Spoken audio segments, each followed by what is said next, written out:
Student देखिए आज का जो सेशन काफ़ी ज़्यादा इंपॉर्टेंट है। आज मैं आपको इंटरफेरेंस, YDSE और डिफ्रैक्शन, ये जो 3 टॉपिक है मैं कवर करने जा रहा हूँ एक साथ, है ना। इसमें बहुत ज़्यादा हम फालतू की चीज़ें नहीं कर पाएंगे, बहुत फटाफट करेंगे, क्योंकि मैं इस वीडियो को, मेरा जो मकसद है एग्ज़ाम के पॉइंट ऑफ व्यू से मैं इसको बना रहा हूँ, ठीक है। तो चलिए मैं इंटरफेरेंस को सबसे पहले स्टार्ट कर लेता हूँ। देखिए क्या होता है कि मान लीजिए कि आपके घर में अगर आप देख रहे हैं तो एक कॉर्नर से जैसे इधर से लाइट आ रही है, दूसरे कॉर्नर से इधर से लाइट आ रही है, ठीक है ना। और ये दोनों लाइट कहीं एक जगह टकरा के मिल रही हैं। इसका एम्पलीट्यूड मान लो यहाँ के पार्टिकल का 2 इसने कर दिया और यहाँ की ये आया तो इसको 3 किया अलग अलग इंडिविजुअली, तो दोनों का जो समेशन होता है 5 होता है। सुपरपोजिशन का प्रिंसिपल है। लेकिन जो एक नई वेव जो क्रिएट हो रही है उस वेव का जो नाम है वो इंटरफेरेंस है। तो बेसिकली उसी इंटरफेरेंस को हम स्टडी करेंगे। इंटरफेरेंस से YDSE Young's double slit experiment को देख लेंगे, फिर डिफ्रैक्शन को देखेंगे, ठीक है। तो बिना टाइम वेस्ट करते हुए चलिए चीज़ों को देखते हैं। तो आइए, हम बिल्कुल भी नहीं चाहेंगे कि आपका टाइम थोड़ा सा भी खराब हो।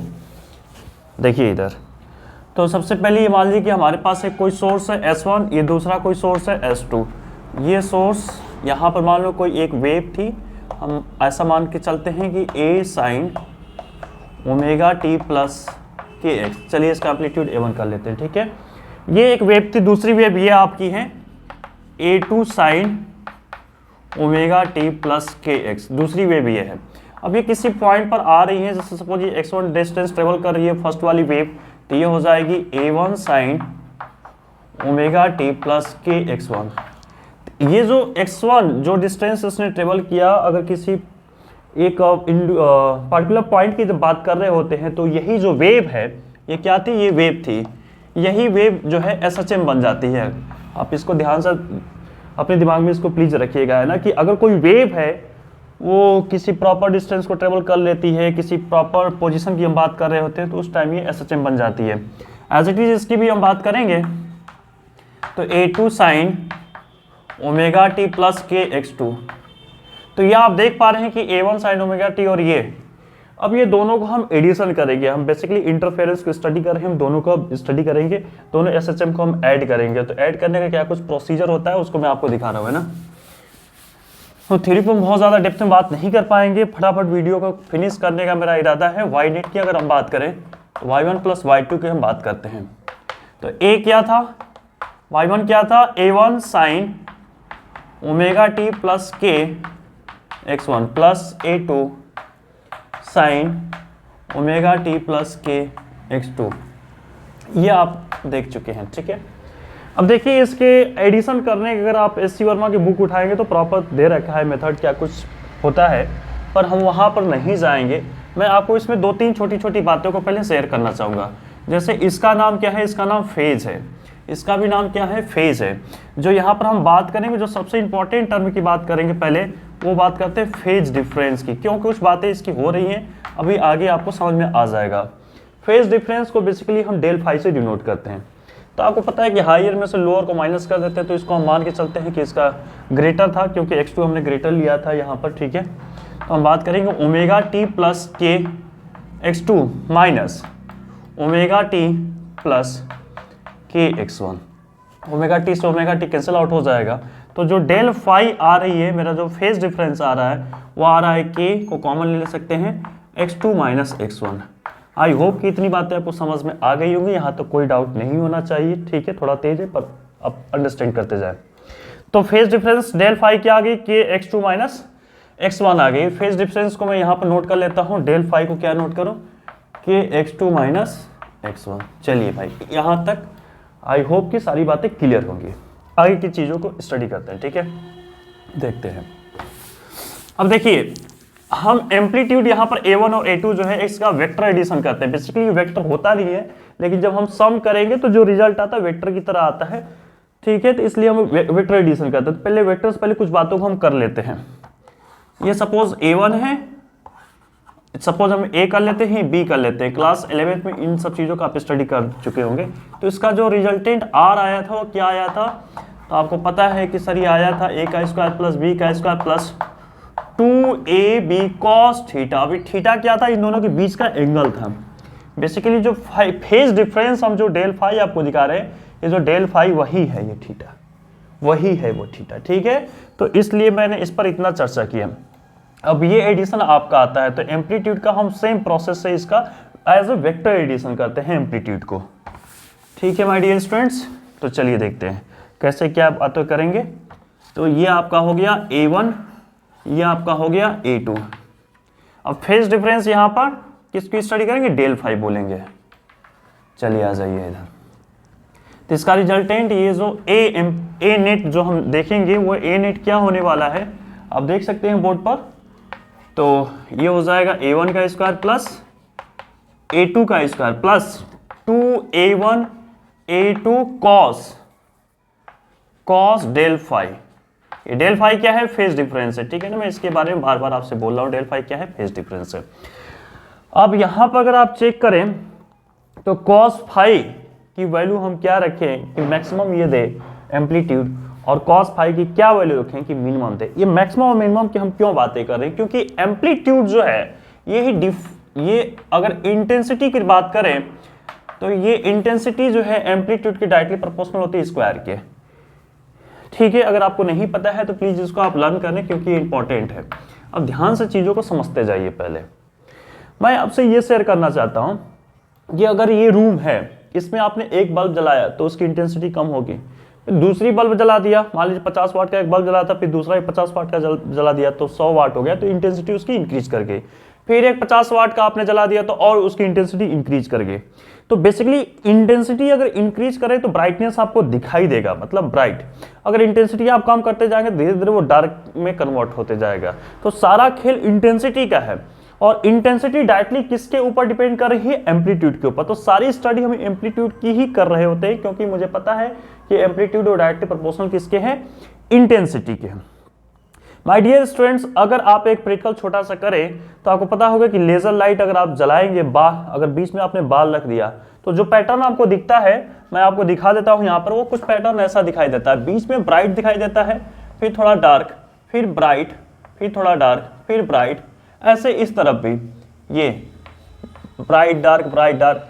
तो इसी ब्राइट के हम बारे में चर्चा कर रहे हैं, इसी ब्राइट के बारे में हम सारी स्टडी करें। ब्राइट और डार्क इन दोनों के बारे में हम चर्चा करेंगे, किस किस पॉइंट पर हमें ब्राइट दिखाई देता है और किन किन चीजों पर हमें डार्क दिखाई देता है, ठीक है। इतनी ही बातें हम बस करेंगे आपसे। आइए, आई होप कितनी सारी चीजें क्लियर हो गई, ठीक। चलिए देखिए, अब देखिए अगर मैं बात करूं फॉर मैक्सिमा, किसके लिए बात करने जा रहे हैं, मैक्सिमा। इसी मैक्सिमा को हम लोग अपनी लैंग्वेज में बोलते हैं कंस्ट्रक्टिव, है ना। कंस्ट्रक्टिव इंटरफेरेंस और डिस्ट्रक्टिव इंटरफेरेंस, यही दो इंटरफेरेंस की स्टडी की जाती है। यहां पर मैं जो आपको दिखा रहा हूं, सबसे पहले कंस्ट्रक्टिव के बारे में बात करने जा रहे हैं। अब ये सारा मैटर जो एम्पलीट्यूड है वो किसके ऊपर डिपेंड कर रहा है, देखिए यहां पर कॉस के ऊपर डिपेंड कर रहा है। कॉस की जो दो वैल्यू होती है, जो सबसे बड़ी वैल्यू होती है वो +1 होती है, और कॉस की जो छोटी वैल्यू होती है वो क्या होती है, -1 होती है। ये आपको पता होना चाहिए, है ना। जो सबसे बड़ी वैल्यू होती है वो होती है 1 और सबसे छोटी वैल्यू होती है -1, ठीक है। अगर हम यहाँ पर 1 प्लस रख देंगे तो a + b का होल स्क्वायर बन जाएगा, बड़ी वैल्यू आएगी। अगर माइनस रख देंगे तो a1 - a2 आ जाएगा, जो छोटी वैल्यू आएगी। और a1 और a2 अगर एम्पलीट्यूड दोनों का सेम रहा तो कट के 0 भी हो जाएगा। तो आप समझ सकते हैं कि ये सारा मैटर जो है कॉस फाई के ऊपर डिपेंड कर रहा है। तो हम सारा कुछ स्टडी करेंगे कॉस फाई पर। पहले कॉस डेल फाई हम लिखेंगे, डेल फाई क्या है, फेज डिफरेंस है, सारी कुछ बातें हम कर चुके हैं। इसकी वैल्यू 1। अब देखिए यहाँ भी स्टूडेंट कंफ्यूज रहते हैं कि सर 1 की क्या कुछ वैल्यू होती है, तो जस्ट मैं आपको दिखा देना चाहूंगा कि cos 0 की वैल्यू 1 होती है, cos 0 की वैल्यू 1 होती है, cos 2 पाई की वैल्यू 1 होती है, cos 4 पाई की वैल्यू 1 होती है। आप इवन को बात कीजिए, मतलब इवन कैसे बनाते हैं, 2n, n में किसी भी नंबर में 2 से मल्टीप्लाई कर दीजिए, वो नंबर क्या बन जाता है, इवन। उसके साथ में क्या लगा हुआ है, पाई लगा हुआ है, ठीक, खत्म हो गया। n की वैल्यू 0। हाँ तो देखिए स्टूडेंट्स, यहाँ पर +1 था और ये 2n पाई, एक्चुअली किसी कॉल आ गया तो इसलिए रोकना पड़ गया था वीडियो। चलिए अब आगे कंटिन्यू कर लेते हैं, ठीक है। तो आप देख पा रहे हैं कि +1 के लिए हमारी जो वैल्यू आ रही है 2n पाई आ रही है, क्या आ रही है, 2n पाई आ रही है। तो माय डियर स्टूडेंट्स, तो डेल फाई किसके इक्वल हो जाएगा, बेसिकली cos 2n पाई, यहाँ पर cos डेल फाई, cos से cos कैंसिल, तो डेल फाई क्या हो जाएगा, 2n पाई हो जाएगा। ध्यान से देखिए 2n पाई हो जाएगा। कंस्ट्रक्टिव की हम बात करें, मैक्सिमा की बात करें, 2n पाई हो जाएगा। आगे देखिए, आगे हम बात करते हैं, ठीक है। इट मे बी थोड़ा सा फास्ट आपको लग रहा होगा, but it is necessary for you because this is your exam time, so I am ready for you. Okay my dear students, del phi जो हमें क्या था, के x2 माइनस 1 था। डेल फाई क्या था, के x2 माइनस x1, ये आपका डेल फाई था, फेज डिफरेंस था। माय डियर स्टूडेंट्स, अगर आप ध्यान देखें तो 2n पाई जो फेज डिफरेंस है, देखिए ओमेगा से ओमेगा टी तो कैंसिल हो गया। बेसिकली वो किसके ऊपर डिपेंड कर रहा है, तो पाथ डिफरेंस के ऊपर डिपेंड कर रहा है, x2 माइनस x1 के ऊपर। ये सारी कुछ बातें डिपेंड कर रही हैं। यहाँ पर जो k होता है माय डियर स्टूडेंट्स, यहाँ बहुत से स्टूडेंट कंफ्यूज हो जाते हैं। k की जो वैल्यू होती है, k की जो वैल्यू होती है वो होती है 2 पाई अपॉन लेम्डा। k क्या होता है, वेव नंबर। अगर आप एक साइकिल देखें तो इसमें होता है 2 पाई, और 2 पाई का जो डिस्टेंस होता है वो होता है लेम्डा, मतलब वेव नंबर को डिफाइन कर रहा होता है। और ये भी याद रखना आपके लिए इंपॉर्टेंट है, अदरवाइज ये डेरिवेशन ही आपसे नहीं हो पाएगा। ठीक है, तो चलिए माय डियर स्टूडेंट्स, हम k की वैल्यू को रख लेते हैं 2 पाई अपॉन लेम्डा। ये सारी कुछ बातें 11th क्लास में आपको सिखा दी जाती हैं, और यहाँ पर थोड़ी हम जल्दी में हैं क्योंकि हम आपको बहुत कुछ दे देना चाहते हैं कम टाइम में। 2 पाई से आप देखेंगे 2 पाई आपका कैंसिल आउट हो जाने वाला है, तो x2 माइनस x1, मतलब यहाँ पर टोटली में ये बोल रहा हूँ कि जो पाथ डिफरेंस है x2 माइनस x1, उसकी वैल्यू आ गई n लेम्डा। ये आप बिल्कुल दिलो दिमाग में याद रखने वाली बात है माय डियर स्टूडेंट्स, याद रखना इस चीज को। x2 माइनस x1 वो पाथ डिफरेंस जो आ रहा है कंस्ट्रक्टिव के लिए, मैक्सिमा के लिए, वो कितना आ रहा है, n lambda, n lambda, n lambda. याद रखना है आपको, क्योंकि इसके बिना आपका काम होने वाला नहीं है। मैक्सिमा की कंडीशन जो आ रही है वो n लेम्डा आपको याद रखना है एज इट इज। इसी तरह से हम बात करेंगे मिनिमा के लिए। किसके लिए बात करेंगे माय डियर स्टूडेंट्स, मिनिमा के लिए बात करेंगे। आइए देखते हैं, फटाफट देखते हैं student, don't waste your time. Okay, so I already talked about it कि कॉस जो डेल फाई है इसकी वैल्यू कब मिनिमा होगी, जब -1 हो जाएगी। कॉस फाई की जो मैक्सिमम वैल्यू होती है +1 होती है, जो मिनिमम वैल्यू होती है -1 होती है। तो मिनिमम करने के लिए हमको -1 लेना होगा। अब -1 के लिए एक बार टेबल से फिर से रिवीजन कर लें। यहाँ पर 1 होता है प्लस x एक्सिस, तो यहाँ -1 हो जाएगा, यहाँ 0 है तो यहाँ 0 होता है। ये सारी बात आपको पता होनी चाहिए। चलिए देखिए, यहाँ पर एक्चुअली जब भी हम बात करते हैं तो ये होता है 90, 90 के बाद 180, 180 का मतलब होता है पाई, और फिर होता है 3 पाई, फिर होता है 5 पाई। अगर आपको याद होगा तो, है ना, काफी डेप्थ में बात नहीं कर पाएंगे। अगर आप चेक करेंगे तो ये माय डियर स्टूडेंट्स, ये सभी जो वैल्यू आपको दिख रही है 1, 3, 5, ये सब है क्या, ऑड है, सभी के सभी ऑड नंबर हैं। तो इसको हम 2n प्लस या माइनस कुछ भी लिख सकते, चलिए माइनस लिख लेते हैं। 2n-1, देखिए किसी भी इवन नंबर में -1 कर लें या +1 कर लें तो ऑड बन जाता है। क्या बन जाता है, ये ऑड। वहां पहले इवन था, यहां पर मैंने ऑड बना लिया। उसके बाद यहां पर क्या करेंगे, पाई को कनेक्ट कर लेंगे, मतलब 2n-1 पाई, 2n-1 पाई, इन सब की वैल्यू आ जाएगी -1। क्या आ जाएगी, -1। आई थिंक ये बातें आपको क्लियर हो गई होगी। ठीक है, चलिए आइए देखते हैं। तो डेल फाई हम लिखेंगे, क्या लिखेंगे माय डियर स्टूडेंट्स, 2n-1 पाई। अब आपको अगेन पता है कि डेल फाई फेज डिफरेंस है, फेज डिफरेंस को k x2 माइनस x1 और यहाँ पर 2n-1 पाई। अब अगेन k की वैल्यू आपको फिर से पता है, क्या पता है sir, 2 pi upon lambda x2 minus x1 और यहाँ पर 2n-1 पाई। पाई से पाई क्या आपके हो जाएगा, कैंसिल आउट हो जाएगा। तो यहाँ से x2 माइनस x1, ठीक है, यहीं पर कर लेते हैं। x2 माइनस x1 जो पाथ डिफरेंस आएगी वो क्या आएगी, लेम्डा को इधर भेज दें, 2n-1 मतलब ऑड नंबर अपॉन लेम्डा, ये लेम्डा उधर जाएगा, अपॉन 2। माय डियर स्टूडेंट्स, ये भी आपको याद रखना है। क्या रखना है डियर स्टूडेंट्स, याद रखना है, इस चीज को भी आपको याद रखना है। क्या याद रखना है कि जो पाथ डिफरेंस आ रही है मिनिमा की, किसकी, मिनिमा की, वो कितनी आ रही है, तो ऑड। ऑड का मतलब 2n-1 और lambda by 2, lambda by 2, lambda by 2, वहां पर सिर्फ लेम्डा था, यहाँ पर लेम्डा बाई 2, लेम्डा बाई 2। अब प्लीज याद रखिएगा इसका। ठीक है माय डियर स्टूडेंट, जो n की वैल्यू यहाँ पर लेते हैं वो क्या कुछ लेते हैं, तो 1, 2, 3, 4 ये सारी वैल्यू हम लेंगे n की। ठीक है, यहाँ पर n की वैल्यू क्या लेंगे माय डियर स्टूडेंट्स, यहाँ भी n की वैल्यू हम लेते हैं 0, 1, 2, 3, 4, इस तरह से हम n की वैल्यू ले लेते हैं। तो आई थिंक मिनिमा मैक्सिमा दोनों आपको क्लियर हो गया होगा। यहीं से बातों को हम कंटिन्यू करेंगे, YDSC की बात करेंगे, यंग्स डबल स्लिट एक्सपेरिमेंट। ठीक है, तो मैक्सिमा की जो पार्ट डिफरेंस है, मिनिमा की जो पार्ट डिफरेंस है, उसको हम नोट डाउन कर लेते हैं।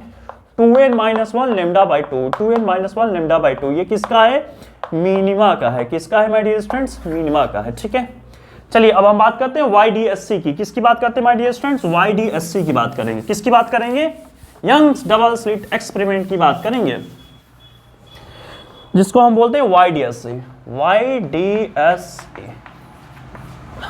आपको पहले ही बता कि बहुत ज्यादा टाइम लेंगे नहीं, फटाफट चीजों करते जाएंगे। आइए देखिए, ये सारी कुछ स्टोरी आपको पता होगी कि यहाँ पर S1 होता है, यहाँ S2 होता है, ये एक सोर्स होता है ना, तो दो कोहेरेंट सोर्स यहाँ पर बट जाते हैं, और इसके बाद आपको पता है कि लाइट ऐसे ट्रेवल कर रही होती है, किसी एक पॉइंट पर जाती है। यहाँ पर पाथ डिफरेंस साफ साफ नजर आ रहा होगा आपको, ये P है। तो पाथ डिफरेंस को हम कैसे मेजर करते हैं? पाथ डिफरेंस यहाँ पर क्या बातें करेंगे? पाथ डिफरेंस बोलेंगे। चलो चेक कीजिए, तो S2 बड़ा है ना आपका, S2 बड़ा है तो क्या लिखेंगे? S2P minus S1P, S2P minus S1P, ये आप लिखेंगे पाथ डिफरेंस पे। आगे कंटिन्यू कर लेते हैं चीज़ों को, थोड़ा सा ध्यान से देखिए, यहाँ पर चीज़ें इंपॉर्टेंट अब होगी कुछ बातें। सबसे पहले आपका ये जो स्लिट ले रहे हैं बीच का, इसको हम डिफाइन कर लेते हैं। इसकी विड्थ है D, ये बाल का जो विड्थ है ना, वही विड्थ बहुत ही छोटा होता है। और ये जो स्क्रीन रखी है, ये आपकी स्क्रीन है, ये मोटा वाला जो D है ना आपका, ये लगभग 1.5 से 2 मीटर का होता है। तो ये अगर 1 mm का हो गया 1.5 से 2 मीटर, तो ये काफ़ी बड़ा होता है इसके कंपेयर में, तो काफ़ी कुछ हम बातें इसमें करेंगे। तो सबसे पहले यहाँ से यहाँ तक के डिस्टेंस को हम डिफाइन कर लेते हैं। ये डिस्टेंस आपकी y है। अच्छा, अगर इस डिस्टेंस को भी देखा जाए तो ये वाली डिस्टेंस क्या हो जाएगी माय डियर स्टूडेंट्स? देखिए कंप्लीट D था ना, और इसके बीच से हमने इसको ब्रेक कर लिया था।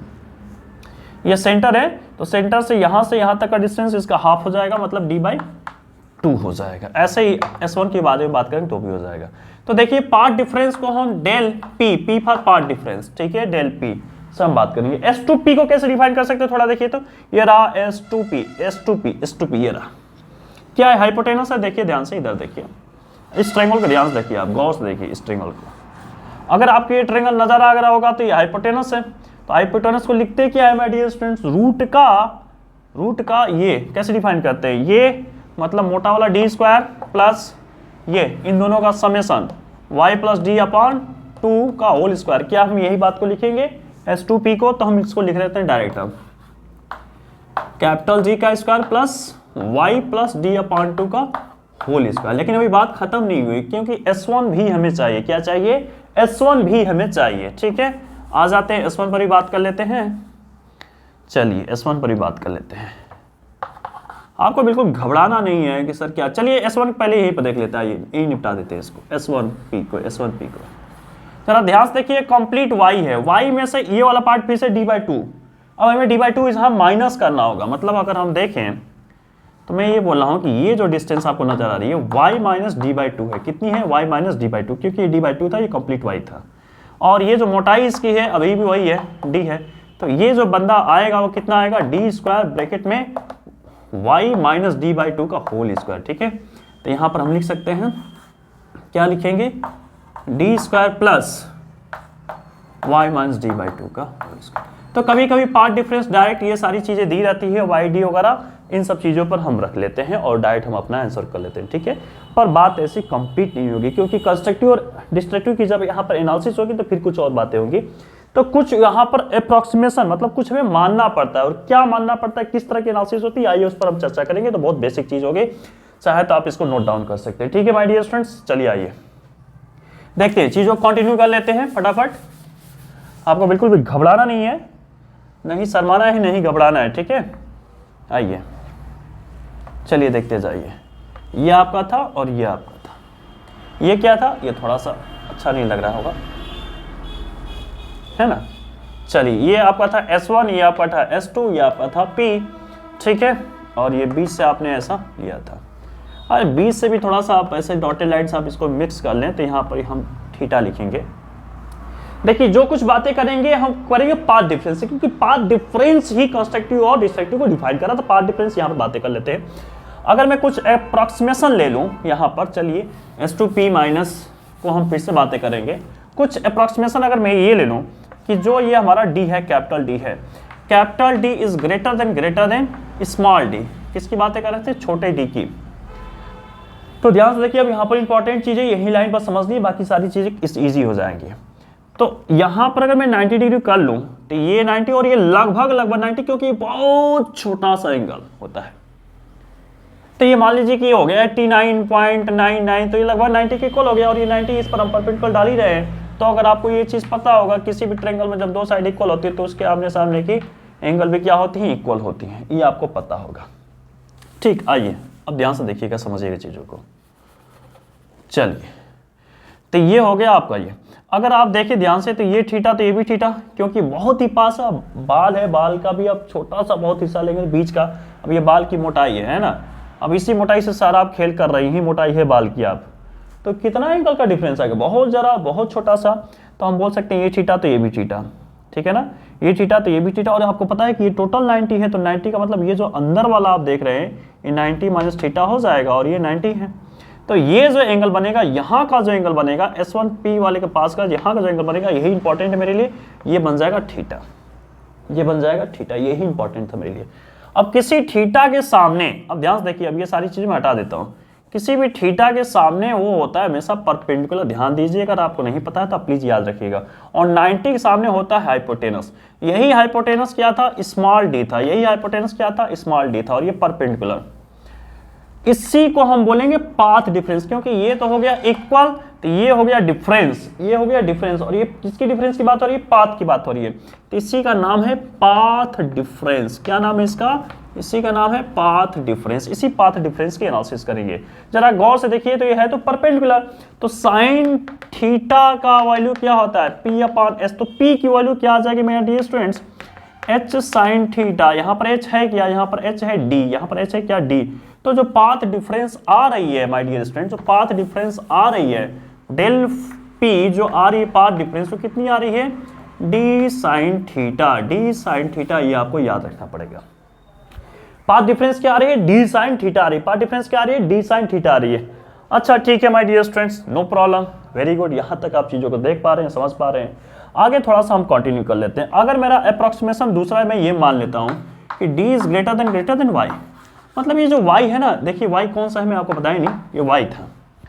तो ये जो y होता है ये भी बहुत ही छोटा होता है, और ये कितना छोटा, ये होना चाहिए लगभग 10 गुना के छोटा, ठीक है। ये होती कंडीशन, लिखी नहीं जाती पर ये होती है, आपको पता भी होना चाहिए सब चीज़ें, ठीक है। तो ये अगर छोटा है, बहुत छोटा अगर y आपका आ रहा है, तो उस टाइम मैं ये बोल सकता हूं कि एंगल बहुत ही छोटा होगा, एंगल बहुत ही छोटा होगा। ध्यान समझिएगा, साइन 0 की वैल्यू कितनी होती है, 0 होती है, टेन 0 की वैल्यू कितनी होती है, 0 होती है। तो मैं ऐसा बोल सकता हूं कि जो साइन थीटा है वो लगभग इक्वल हो सकता है टेन थीटा के। मीन्स मैं यहां बोल सकता हूं path difference d tan theta, क्या बोलूंगा, d tan theta. Path difference कितना बोलेंगे, d टेन थीटा। अब टेन थीटा की थोड़ी एनालिसिस कर ली जाए। आइए देखिए, ये रहा पाथ डिफरेंस आपका, है ना, सारी बातें क्लियर होनी चाहिए 1 by 1 स्टेप में। चलिए थोड़ा टेन थीटा की एनालिसिस कर लीजिए। बेसिकली यही वाला आपका थीटा था, तो ये 90 हो गया, ये 90 हो गया। टेन थीटा का फॉर्मूला क्या होता है, ये d है capital, P upon H, P upon B है ना, सॉरी है ना, P अपॉन B। तो थीटा के सामने P होता है, P का मतलब हो गया आपका y, और ये रहा B का मतलब बेस, तो यहां पर हो जाएगा D। तो जो पाथ डिफरेंस निकल के आ रहा है 21 अप्रॉक्सीमेशन पर हमने इसको टेन थीटा लिया था कि D is greater than y पर हमने इसको लिया था, ठीक है। माय डियर स्टूडेंट्स, इसके आगे हम बात करेंगे कंस्ट्रक्टिव और डिस्ट्रक्टिव की। कंस्ट्रक्टिव की कंडीशन क्या थी, पाथ डिफरेंस कितना होना चाहिए, n लैम्डा। देखिए मैं आपको पहले ही बोला था, वहां से n लैम्डा निकालेंगे, बस यहाँ पर रख देंगे पाथ डिफरेंस n लैम्डा। और जब मिनिमा की बात करेंगे तो 2n - 1 लैम्डा बाई 2 यहाँ पर रख के सॉल्यूशन करेंगे, तो आगे हमारी सारी चीजें आती जाएंगी, ठीक है। तो देखिए स्टूडेंट्स, मैक्सिमा की कंडीशन क्या थी आपको पहले ही बता दो, पाथ डिफरेंस कितना होना चाहिए, n लैम्डा होना चाहिए ना। तो हमने देख लिया n लैम्डा पाथ डिफरेंस। अब गौर करें तो y की वैल्यू क्या आ जाएगी, यहाँ पर yn हम बोलेंगे, क्यों बोलेंगे भी आपको बताऊंगा।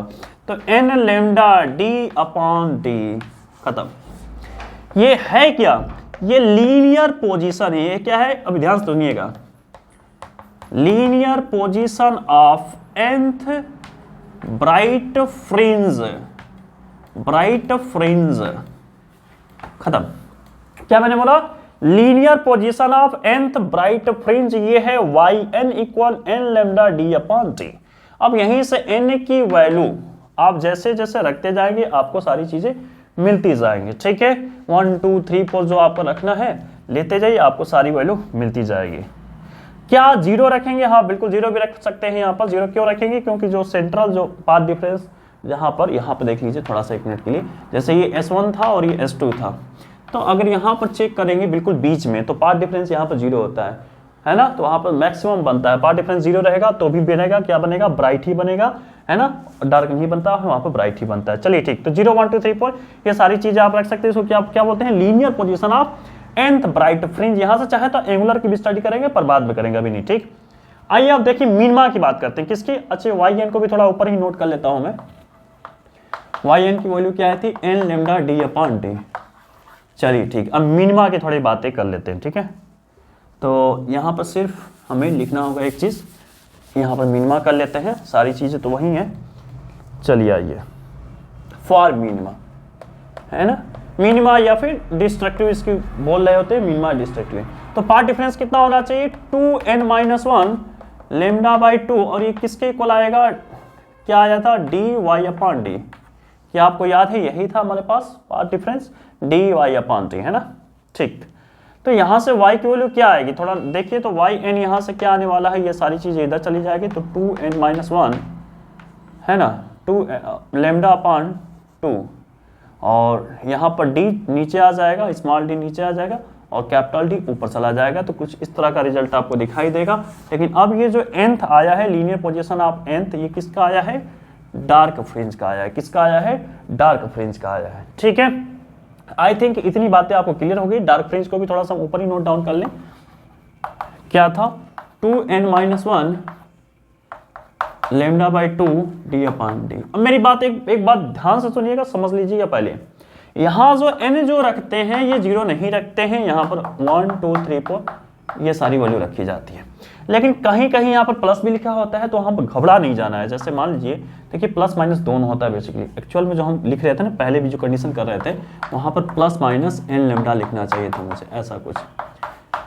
लेकिन इन जनरल बुक में ऐसा होता नहीं है।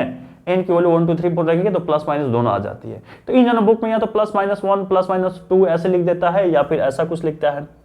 तो जैसे भी आपको मिला, वो घबराना नहीं है। मतलब आपका ऊपर भी +1 +2 जाएगा, तो नीचे भी -1 -2 इस तरह से चीजें जा रही होती है। तो इस चीज को ध्यान थोड़ा दीजिएगा, ठीक है ना। तो यहाँ पर अगर +1 हो गया तो n की वैल्यू -1 -2 इस तरह से भी रखी जाती है, या फिर यहीं पर +-1 कर लिया जाता है, तो n की वैल्यू 1 2 3 4 इस तरह से कर ली जाती है। ठीक है, तो आपको किसी भी कंडीशन में किसी अलग अलग बुक में आप पढ़ेंगे तो अलग अलग चीजें दिखाई दे जाती है। तो घबरा नहीं जाना है कि सर अब क्या होना। YDSC में जो है हम फ्रिंज विड्थ पर बातें कर रहे थे। ये फॉर्मूला अगर आप इसको ध्यान रखें तो काफी इंपॉर्टेंट है। लीनियर फ्रिंज विड्थ के लिए फॉर्मूला काम करता है। ठीक है, yn+1 ये क्या है? yn+1 ये ब्राइट के लिए बात कर सकते हैं, और ये लीनियर है ना। ये लीनियर आपका जो पोजीशन हम बात कर रहे थे, nth के लिए हम बात कर रहे थे, nth ब्राइट फ्रिंज के लिए बात कर रहे थे। या तो दोनों में ब्राइट होना चाहिए या दोनों में डार्क होना चाहिए। जब फ्रिंज विड्थ की बात करें, विड्थ कैसे निकलती है आप एक सेकंड बस देख लीजिए। जैसे आपको ये सेंटर है, ठीक है ना, जहाँ पर सबसे ज़्यादा ब्राइट है। अब मान लीजिए कि ये फर्स्ट है, ये सेकंड है, ऐसा कुछ भी मान सकते हैं ना। ये फर्स्ट ब्राइट है, सेकंड ब्राइट है, दोनों ही ब्राइट है, B1 B2। तो मैं आपसे ये बोल रहा हूँ कि जब भी विड्थ की बात हो, ये जो विड्थ निकाल रहे हैं आप लोग, फ्रिंज विड्थ इसी को बोलते हैं, है ना। जैसे यहाँ पर होता है ना, ये आपका ब्राइट होता है, फिर डार्क होता है, फिर ब्राइट होता है, फिर डार्क होता है। तो मैं ये बोल रहा हूँ कि जो फ्रिंज विड्थ जो निकाली जाती है, वो कैसे निकाली जाती है कि दो भी, या तो दो ब्राइट को पकड़ लीजिए या दो डार्क को पकड़ लीजिए, दोनों में से कुछ भी एक पकड़ लीजिए। ठीक है, उसी को माइनस करते हैं, तो B2 माइनस B1 कर सकते हैं। तो उसी तरह से मैंने लिखा हो n+1, है ना। लीनियर यहाँ पर बात कर रहे हैं, लीनियर पोजीशन वाली चीज़ हो रही है, n+1 ब्राइट फ्रिंज की बात हो रही है, और ये nth ब्राइट फ्रिंज की बात कर रही है। इन्हीं दोनों को हम माइनस करने जा रहे हैं।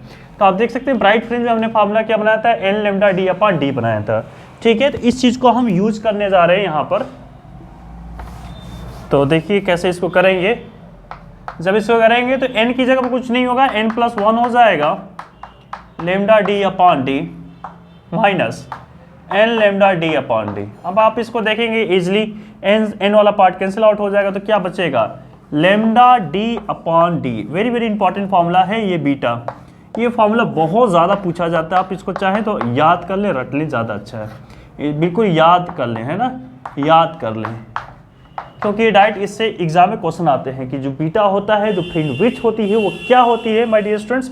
सो lambda D upon D, lambda D upon, बड़का डी ऊपर होना चाहिए, इस तरह से याद रखिएगा। बिल्कुल मैं जानबूझ के बोल रहा हूँ, ऐसा मत सोचिए मैं जानबूझ के इन सब चीज़ों को बोल रहा हूँ, है ना। बड़ा डी, कैपिटल डी ऊपर होना चाहिए, फ्रिंज विड्थ में, विड्थ मतलब मोटाई, मोटा आदमी है ना, तो बड़ा वाला आदमी मोटा होगा, मोटा वाला ऊपर होगा, छोटा वाला नीचे वाला, छोटा नीचे होगा, बड़का ऊपर होगा, ऐसे याद रखिएगा। बिल्कुल लेमडा इसके साथ में ना, लेमडा चलेगा इसके साथ में, किसके साथ में, ऊपर वाले के साथ में चलेगा, ठीक है। माय डियर स्टूडेंट, ये जो देख रहे हैं फ्रिंज विड्थ, ये लीनियर की बातें हो रही है। अगर कहीं एंगुलर की बातें पूछ ली जाए आपसे कि एंगुलर क्या होगा, तो कोई टेंशन माफ कीजिए, कोई भी टेंशन वाली घबराहट वाली चीज़ नहीं होनी चाहिए। आइए मैं आपको दिखाता हूँ कैसे लीनियर एंगुलर किया है ना, एंगुलर, यहीं पर एंगुलर कर लीजिए, एंगुलर फ्रिंज विड्थ।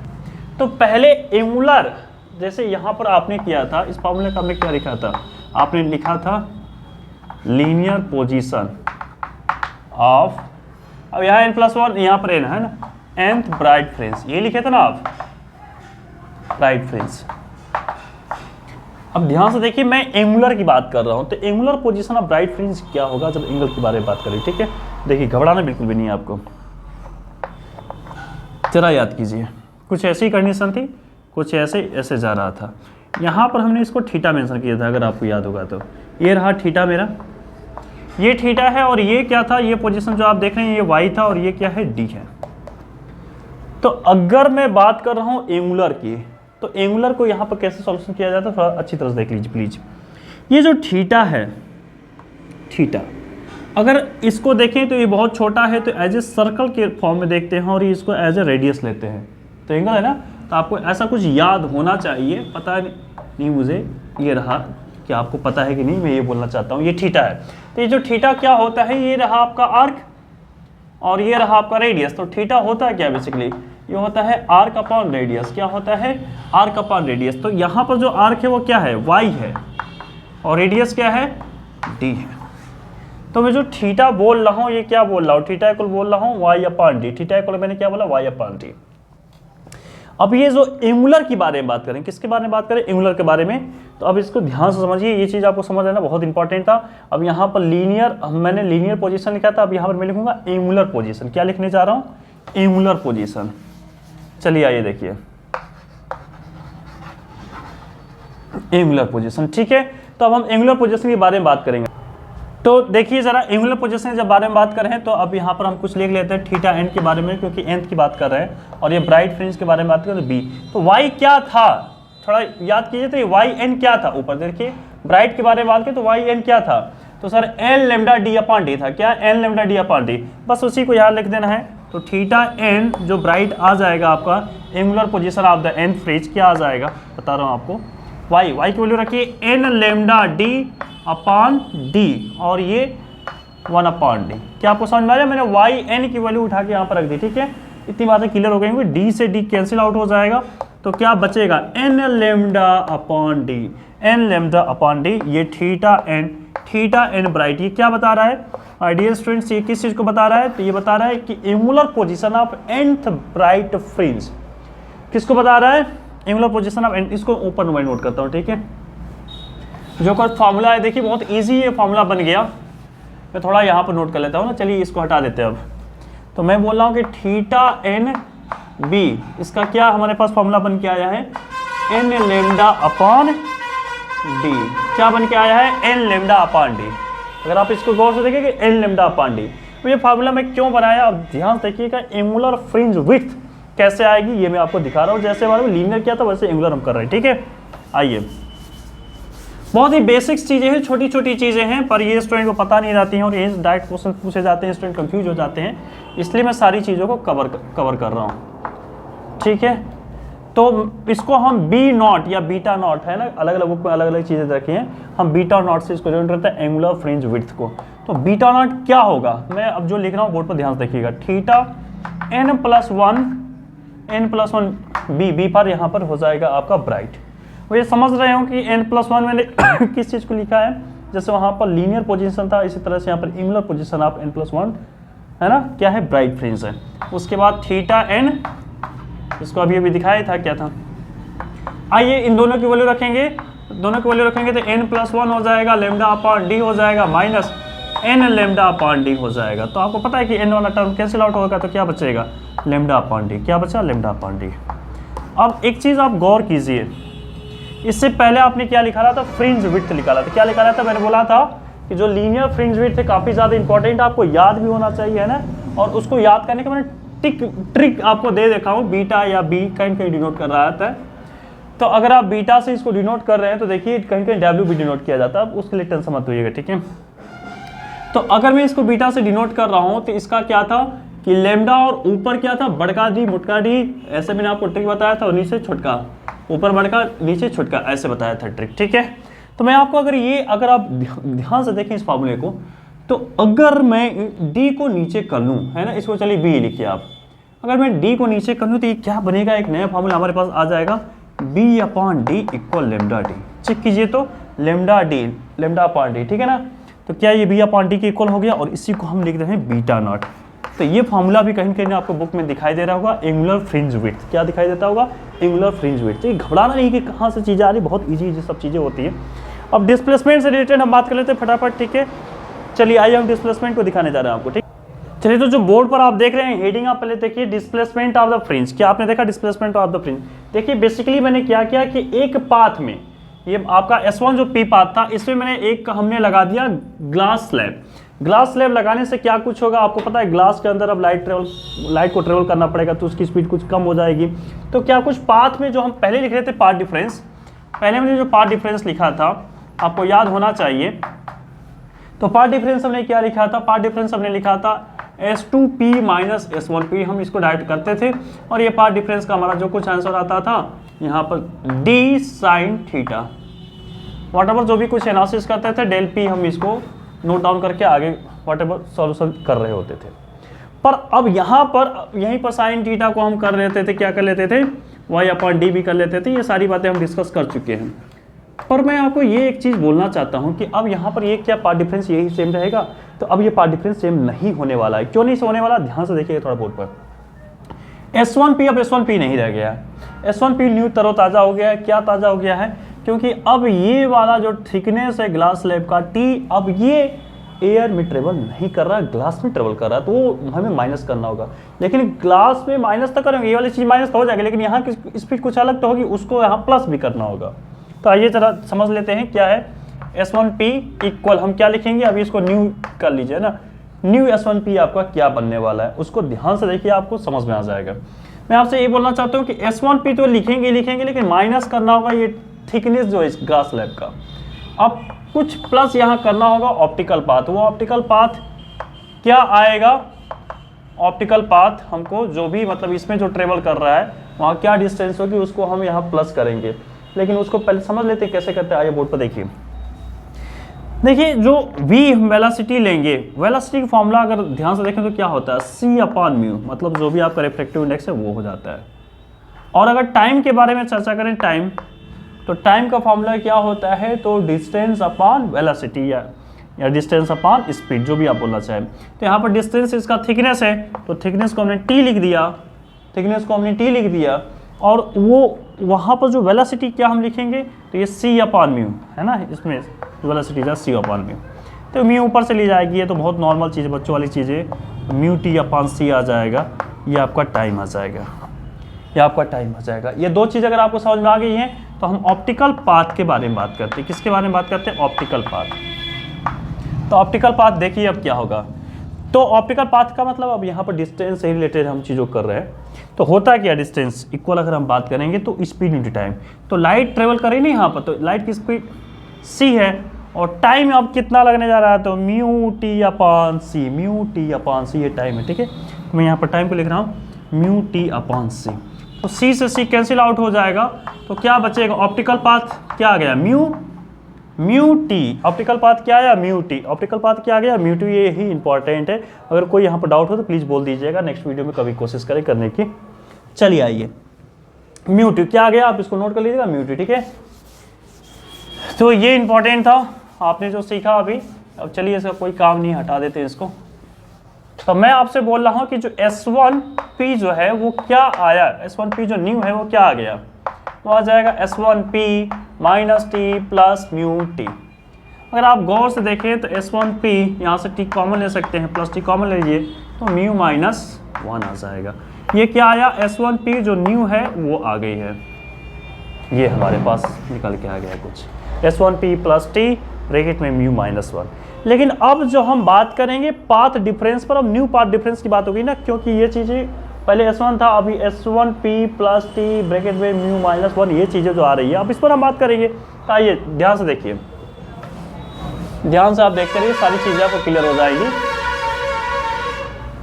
बोर्ड पर देखिए जरा, अब जो न्यू पाथ डिफरेंस आ रहा है, न्यू पाथ डिफरेंस है ना, न्यू पाथ डिफरेंस क्या आएगा, S2P में कोई चेंजिंग नहीं है तो S2P हमको डायरेक्ट लिखना है, कोई टेंशन वाली बात नहीं, माइनस ये सारा टर्म माइनस में लिखिए, S1P minus T mu minus 1।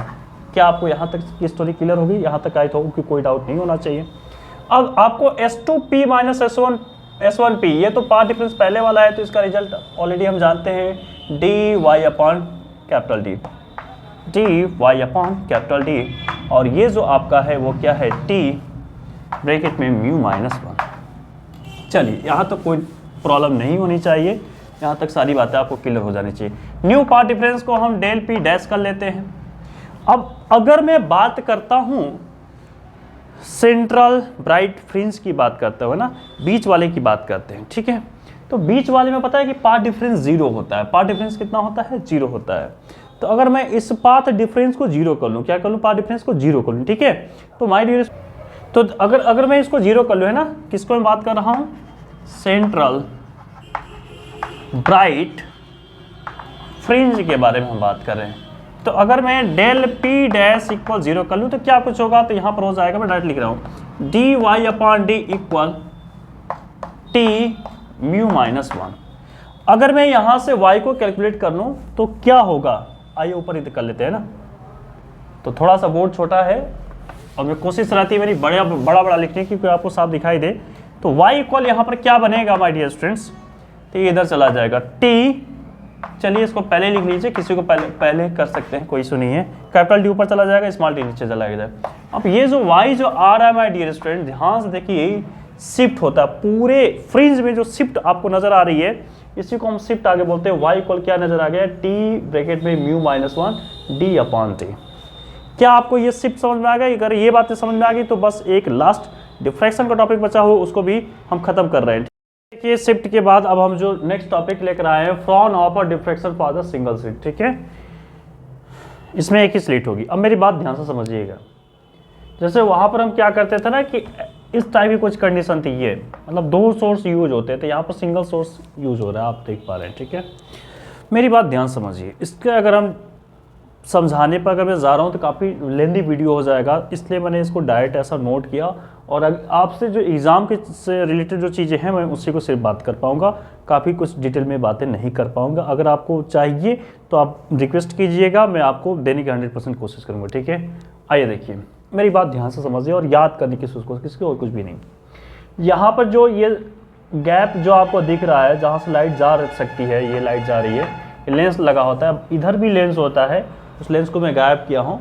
यहाँ से भी जो लाइट आती है वो सब प्लेन वेव फ्रंट के फॉर्म में आती है, सारी कुछ स्टोरी होती है, पर मैं डायरेक्ट इसको ऐसे ही दिखा रहा हूँ, ठीक है। आप समझ लीजिएगा, मेरी बात ध्यान समझिए।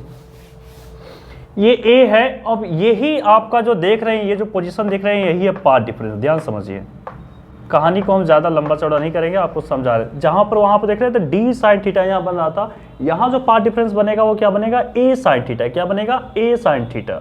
अब मेरी बात ध्यान समझिए, इसको याद करने का ट्रिक ये है कि यंग्स डबल स्लिट एक्सपेरिमेंट में जो मैक्सिमा में पढ़ रहे थे पाथ डिफरेंस एन लेम्डा, यहाँ पर मिनिमा में काम आएगा। यहाँ पर देखिए फॉर मिनिमा, मिनिमा के लिए मैंने क्या लिखा है, ए साइन थीटा, जैसे डी साइन थीटा वहाँ पर देख रहे थे एन लेम्डा की इक्वल था। अब इसी साइन थीटा को आप वाई अपन डी वगैरह कर रहे थे, है ना। तो यहाँ मैं ये आपको सिखाना चाहता हूँ कि जो चीज़ आप मैक्सिमा में किए थे, यहाँ जस्ट उल्टा जाता है डिफ्रैक्शन में, यहाँ मिनिमा में काम आता है। और जो वहाँ मिनिमा में आपने पढ़ा था, यहाँ पर मैक्सिमा में देखेंगे पाथ डिफरेंस वहाँ पर 2n-1 λ/2, ये चीज़ आप वहाँ पर देख रहे थे किसमें, मिनिमा में, और यहाँ पर देखेंगे आप मैक्सिमा में मिला हुआ, ठीक है। कहाँ पर मिनिमा मिलेगा, तो लेमडा 2 लेमडा 3 लेमडा, इस तरह से ये आपको दिख रहा है मिनिमा मिलेगा। और सेंट्रल बीच में क्या मिलेगा, यहाँ पर सेंट्रल ब्राइट फ्रिंज के बारे में बात होती है, सेकेंडरी मिनिमा के बारे में बात होती है, सेकेंडरी मैक्सिमा के बारे में बात होती है। यही जब 3 चीज़ों के बारे में बात होती है, आपको एग्जाम में अगर आएगा तो आप इसको बना सकते हैं, लिख सकते हैं। इसमें जो इंटेंसिटी से रिलेटेड कुछ बातें हैं तो मैं इस वीडियो को थोड़ा सा रोक के आगे में उसका भी ग्राफ बना देता हूँ, उसको समझा देता हूँ। बहुत सिंपल चीज़ें आप रट लीजिएगा प्लीज़। तो चलिए ध्यान से देखिए, कुछ चीज़ों को मैं बना रखा हूँ, ये आपको दिख रहा होगा, ये मैंने इसको कवर अप कर रखा हूँ। ये ग्राफ इंपॉर्टेंट है इसके लिए। क्या ग्राफ है इसके मतलब समझा दूंगा, आपको सारी बातें क्लियर हो जाएंगी। जो पार्ट डिफरेंस आप देख रहे थे, ए साइन थीटा मैंने लिखा था, कहाँ कहाँ पर मिनिमा था मैं आपको भी दिखाया था। लेमडा, 2 लेमडा, 3 लेमडा, और इस साइड चलेंगे तो माइनस लेमडा, -2 लेमडा, -3 लेमडा, इस तरह से ग्राफ आपको दिखा दिया था। तो ये जो है नीचे होता है पार्ट डिफरेंस। तो मिनिमा का मतलब क्या होता है, यहाँ पर जीरो इंटेंसिटी। तो ये देखिए zero intensity, zero intensity, zero intensity दिख रही है आपको, इन पॉइंट पर जीरो इंटेंसिटी दिख रही है। और सेंटर में तो सबसे ज़्यादा ब्राइट आपको फ्रिंज दिखाई देता है। तो ये आपको ये इंटेंसिटी ऊपर में दिखा रखा हूँ इंटेंसिटी, तो ये आपको सबसे ज़्यादा दिख भी रहा होगा। अब यहाँ जो दूसरी बारे में बात होती है, यहाँ पर बात करते हैं angular width of the central maxima. किसके बारे में बात करते हैं, angular width of the central maxima. क्या होता है आराम से समझिए, कोई टेंशन जल्दबाजी नहीं है कीजिएगा। देखिए सबसे पहले हम थीटा पर रिलेटेड बातें कर लेंगे। यहाँ पर एंगुलर विड्थ से रिलेटेड बात हो रही है, किससे रिलेटेड बात हो रही है, एंगुलर विड्थ से। तो यहाँ पर देखिए इसी ग्राफ को मैं ऐसे यहाँ पर ऐसे बना रखा हूँ। तो ये जो थीटा है नीचे भी हो जाएगा थीटा। पहले थीटा से रिलेटेड कुछ बातें कर लें। अगर आप ध्यान से देखें तो क्या मैं ए साइन थीटा लिखा था और ये रहा लेमडा। तो ए साइन थीटा से इसके बारे में बात करेंगे तो यहाँ पर जो आपको जो दिख रहा है ये वाला पॉइंट, ये है क्या आपका मिनिमा वाला पॉइंट। अगर आपको याद आ रहा होगा तो ए साइन थीटा को हम क्या लिख सकते हैं, लेमडा लिख सकते हैं। ठीक है, अब यहाँ से साइन थीटा से अगर रिलेटेड बात करें तो साइन थीटा क्या आ जाएगा, लेमडा बाई ए आ जाएगा। और ये साइन थीटा अगर 0 के लगभग है तो साइन थीटा थीटा के इक्वल होता है। तो कोई टेंशन वाली बात नहीं, थीटा इक्वल क्या हो जाएगा, लेमडा अपान ए। और इसी थीटा को मैं यहाँ पर लिख रखा हूँ। अब ध्यान से देखिए, एक्चुअल में ये 2 टाइम है, मतलब 2 थीटा है, 2 थीटा है, 2 थीटा है तो 2 से मल्टीप्लाई कर लीजिएगा, 2 लेमडा अपान ए, 2 लेमडा अपान ए। ये आपका आ जाएगा angular width of the central maxima. लेकिन अगर लीनियर की बात करें, किसके बारे में बात करें, linear width of the central maxima क्या होगा। तो लीनियर के लिए माय डियर स्टूडेंट्स इस वाले पोर्शन की पहले बात कर लीजिए। ये क्या है, अगर ये है तो इसका डबल हम कर लेंगे, हो जाएगा। तो अगर आप इससे बात करेंगे तो आर्क से पहले थीटा से रिलेटेड, थीटा क्या होता है, आर्क अपॉन रेडियस, ये बातें आपको पता है, ठीक है ना। तो मैं बोलूंगा AC, ये रहा आर्क, और इसका रेडियस क्या हो जाएगा, तो ये इसका जो भी रेडियस यहाँ पर हम कर रहे थे, यहाँ पर रेडियस क्या है, D था ना, तो D पर ही रिलेटेड बात करेंगे D। और आपको पता है कि थीटा इक्वल हमने अभी वहाँ पर लिखा था, किसके इक्वल था, लेमडा अपान ए। तो यहाँ से अगर मैं AC को कैलकुलेट करूँ, किसको कैलकुलेट कर लूँ, AC को, तो AC हमारे पास क्या कुछ आने वाला है, D को इधर भेज देते हैं, तो लेमडा D अपान ए। AC को क्या आ गया, AC है क्या, लीनियर विड्थ है, AC है क्या, लीनियर विड्थ है, तो आ जाएगा डेल D अपान L, डेल D अपान ए। और इसी को 2 टाइम्स से मल्टीप्लाई कर लेंगे तो आ जाएगा linear width of the central maxima. मुझे पता है कि ये जो डिफ्रैक्शन वाला टॉपिक काफ़ी मैंने तेज किया, लेकिन मुझे करने का यहाँ जरूरत था। मुझे सिर्फ और सिर्फ एग्जाम से मतलब है और किसी चीज़ से कोई मतलब नहीं है। तो आप ये मत बोलिए कि सर आपने इसको समझाया नहीं, समझा भी नहीं सकता था यहाँ पर। अगर आप रिक्वेस्ट करेंगे तो डिफ्रैक्शन का वीडियो मैं आपको बना दूंगा। मैं नेक्स्ट वीडियो जो भी आप बोलेंगे, जिस टॉपिक बोलेंगे क्लास 12 में आपको बनाकर प्रेजेंट करता हूँ। Okay, thank you all of you.